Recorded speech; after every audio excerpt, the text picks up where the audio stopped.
to Jesus Yoga. Today I want to talk to you about yoga. What does yoga mean? And why would anybody think that putting your foot behind your head would be very spiritual? Now, what is the difference between gymnastics and yoga, and why do I practice yoga every single day? Good question. Yoga is so different than, for example, gymnastics. Gymnastics is concentrating on the outer performance of performing a certain posture, like a handstand or a headstand, and it is beautiful. Don't get me wrong. Dancing is beautiful. It's an expression, a bodily expression that is outward. It can also be a form of worship, but it doesn't have to be worship. It can only be dance. This is one of the Indian cultures. They have the temple dance, which is really a worship kind of dance, and it's also working almost as yoga does. It is pretty much the same. It really is an outward expression but concentrates on your inner state. And this is what yoga is also. So all the sports, they're beautiful. I don't despise them. And some people, of course, physically, who have done gymnastics before or have been dancers before, if they start on with yoga, they can do all the postures perfectly and very fast, outwardly. But that doesn't mean that they inwardly developed very far, because just being able to do a handstand will not get you any further on your spiritual path.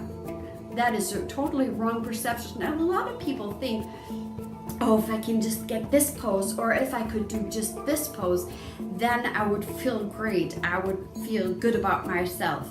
But this is totally wrong, because this is not what yoga is all about. Yoga is true. You're doing outward movements, but the essence, you're not performing or working. You're supposed to actually let go of working and let go of trying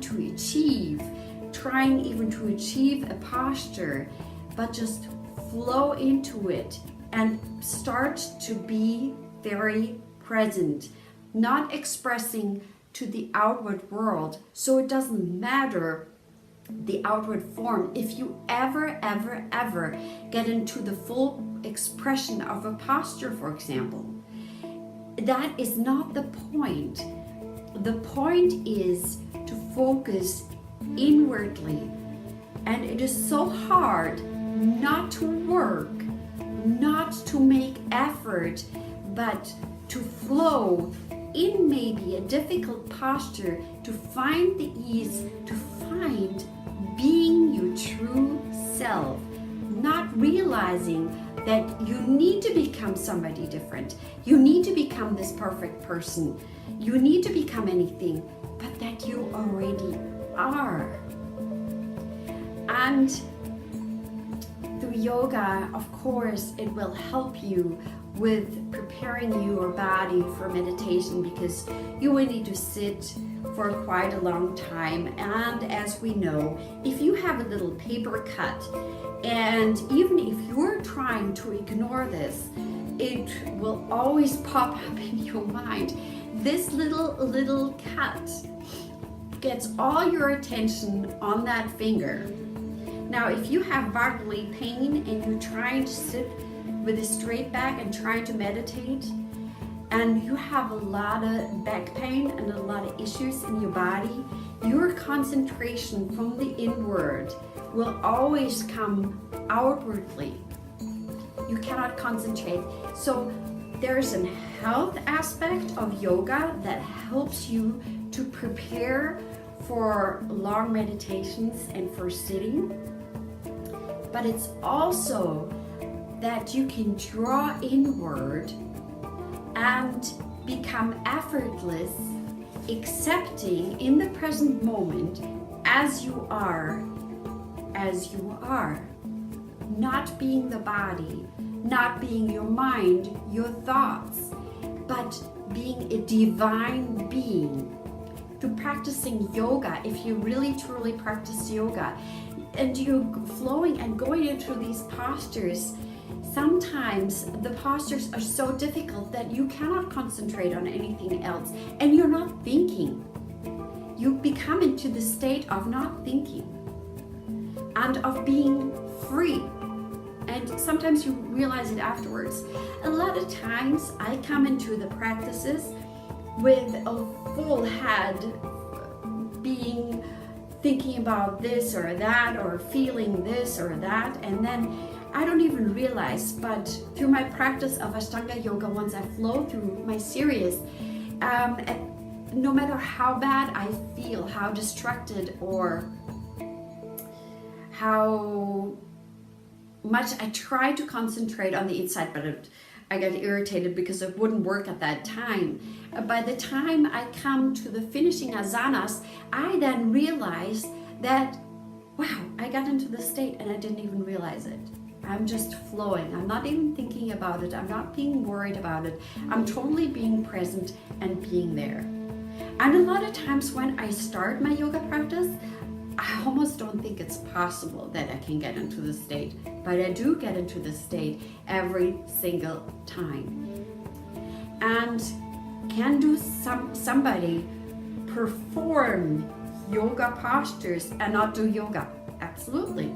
You can do yoga postures and do kind of like gymnastics, because you're just concentrating on the outer performance of things. Yoga is an inner development. It's a practice. How can you, on the mat, in a really difficult posture, keep breathing, not be angry, not being conflicted, but find ease and grace and peace and love and accepting your body and your limitations and your possibilities as they are right now. The things that you learn on the mat, you take into your life.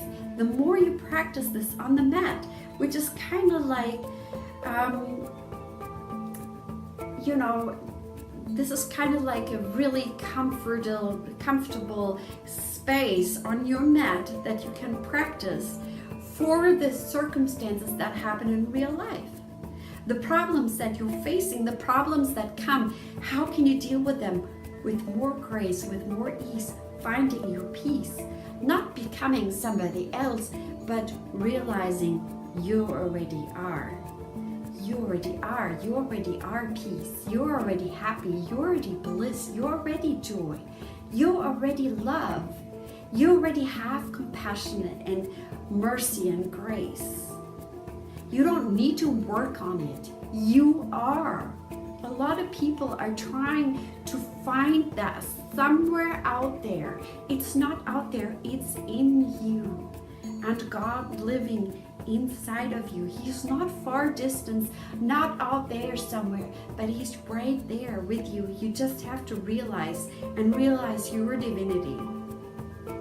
So yoga postures are a great practice in becoming, in being, not becoming, but being, to realize this, to become aware.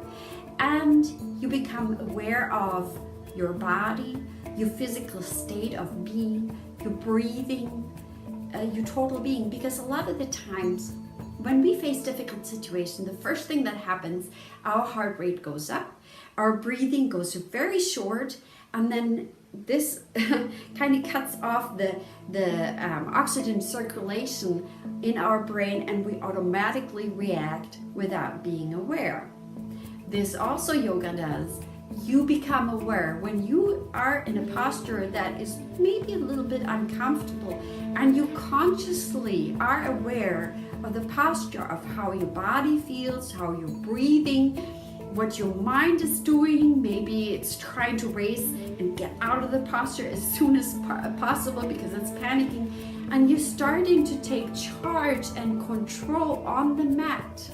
You can actually do that off the mat once you have practiced that long enough, and you get better and better and better at it. And it's not about ever the perfect posture. It's the development there. It's from the development from where you are right now, and realizing that everybody is starting on a different level. If somebody is doing yoga and has performed dance or gymnastics for years, their first day in yoga is gonna look so much different than somebody that has never moved before, have been laying on the couch and eating junk food all their life long.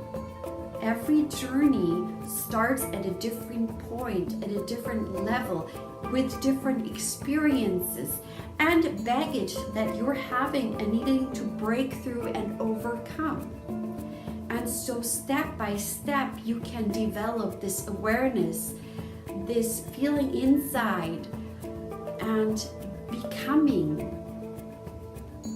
being aware and being able to apply what you have learned on the mat in everyday life. This is what yoga is for me. It's a tool.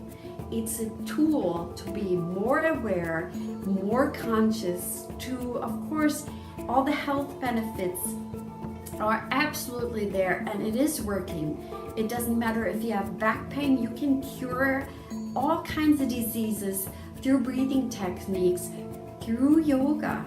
That is all true. It's a side effect, but not the main effect. But everything targets on becoming aware and being aware of who you are. Not becoming anything, being yourself. You are a divine being. You're just not aware of it. I wish you a wonderful day.